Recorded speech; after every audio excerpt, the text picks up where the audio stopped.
Welcome to week 2. Today's text is Heart of Darkness, and we will actually be covering this text for the next 3 days on the discussion boards and in your online interface.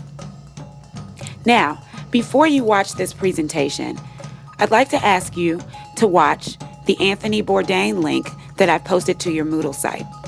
Now, that video is about 43 minutes long, but it's exciting, so don't worry. I wanted you to watch that to orient yourself to this part of the world. So what this is a documentary on the Congo where you'll see Heart of Darkness mentioned, you'll hear Joseph Conrad, our author, mentioned, and you'll also get an idea of the effect of the Belgian government on the Congo during the time in which this story was written. You'll also see what the Congo looks like today. So hopefully that video will give you a better mental picture of the space in the world where the action of the text is taking place. Now, you're only responsible for part 1 today, but this lecture will span for the 3 parts. So we'll cover quotations from all 3 parts, and this will help you better think about what you're reading as you continue on to part 2 and part 3. So again, there won't be a presentation for 2 and 3. There'll be this presentation, and then you are to go on and read 2 and 3 and respond to the discussion boards for each section. Our author is Joseph Conrad. Now, Joseph Conrad he's originally Polish, but he gained British citizenship in 1886. And he learned to speak and write the English language at the age of 20, which is pretty impressive since that's the age that most of you are. Imagine learning a whole new language and being able to be so proficient in the language that you could produce a novel in that language. So, pretty smart fella. Just a bit about his life. He worked as a merchant navyman, which doesn't mean that he was in the armed services. Navy just means that he was a merchant by water. So he worked as a merchant on the sea and traveled to the Congo on a steamboat as the captain in 1889, exactly like our character, Marlowe, Charles Marlowe. So Heart of Darkness is partially autobiographical of Joseph Conrad's life. He writes Heart of Darkness 10 years after he has a similar experience to Marlowe in the text. This text is influenced by modernism, which is to say it's very different from our ancient text in that it's going to focus on the mindset of the character. It's going to focus on the common man, what makes human beings, our feelings, our emotions, whereas the ancient texts are really talking about fantastic feats and events. This is more of a modernist text in that it's really pulling apart the human mind, the psyche, and showing what's going on internally in the characters. And there are not that many really fantastic events taking place in this text. This is everyday stuff, so to speak.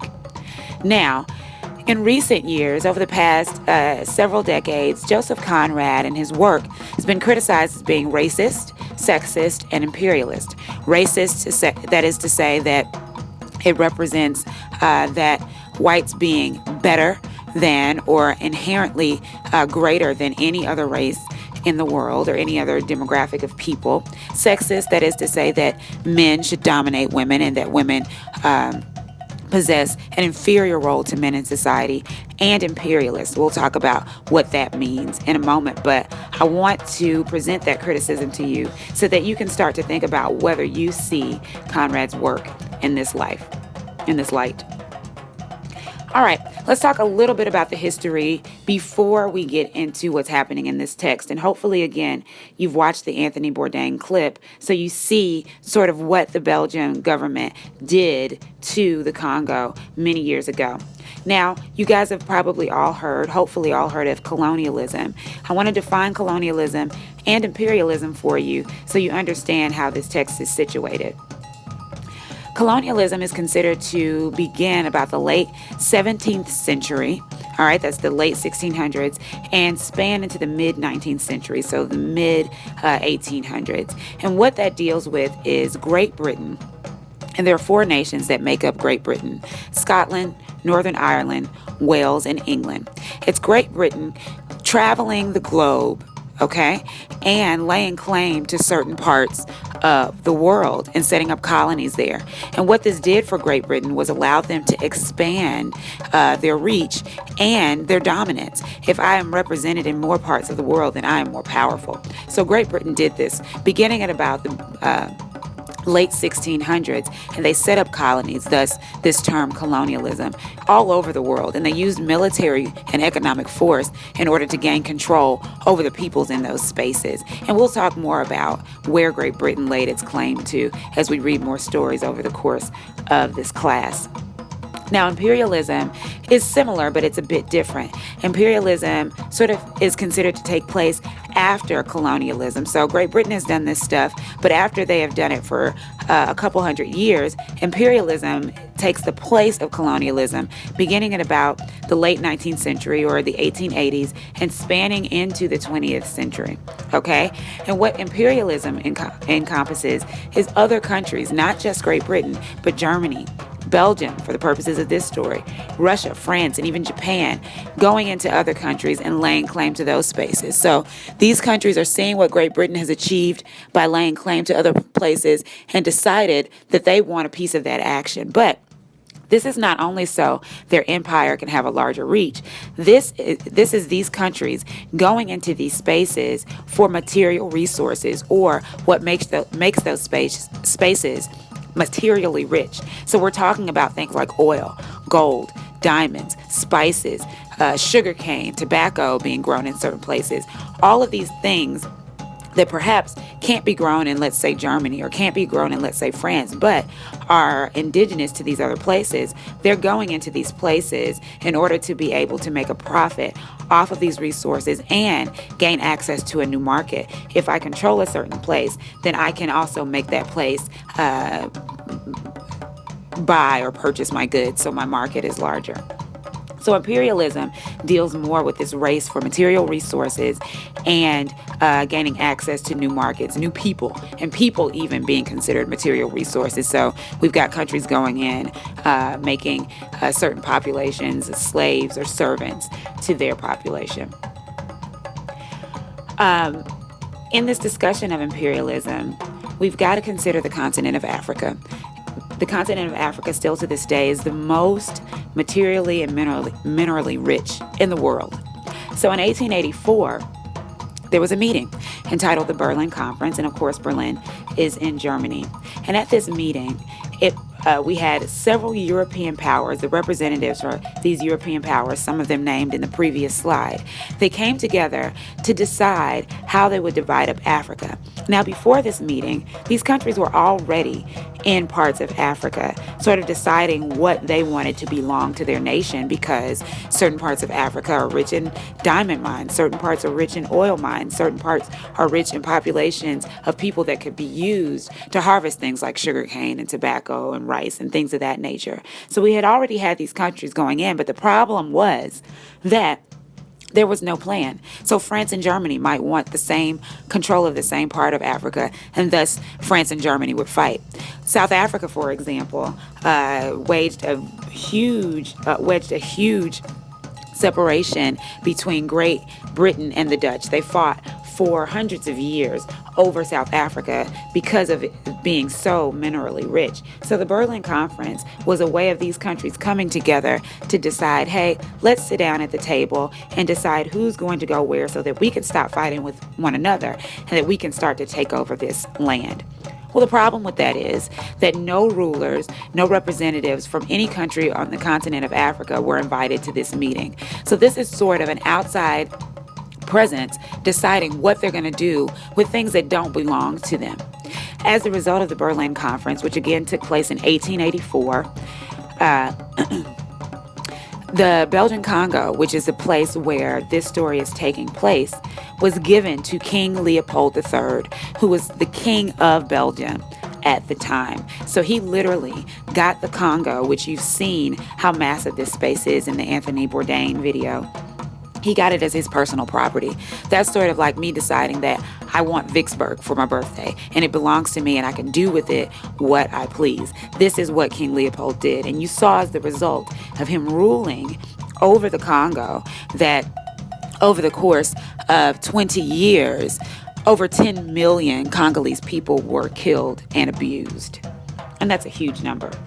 Incidentally, the United States was invited to the Berlin Conference, but they declined. And you can make of that what you will, but I think it's just an interesting thing to note. Now, just to kind of give you an idea of the Berlin Conference and how it was viewed, I've got this satirical drawing here, which satire is something that is used to mock and make fun of ills in society. So in this drawing, we've got a representation of very old European men who represent these European countries who were at that meeting. And at the head of the table, we've got King Leopold holding a knife. And what is he cutting? He's cutting a cake that says Afrique, which is Africa in French. And French, of course, is the language that is spoken in Belgium. And he's cutting up Africa as if it were a mere cake to be disseminated to individuals at a party.